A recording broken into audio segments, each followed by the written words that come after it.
Hey everybody, K4YDV Dan here in sunny Central Florida. I spent the day off today assembling a 40 meter Pixie CW transmitter.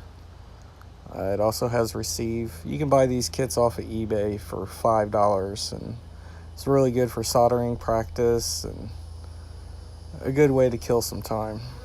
I need to get a power supply for it so that I can check the components and make sure everything's working. So either way, we had fun.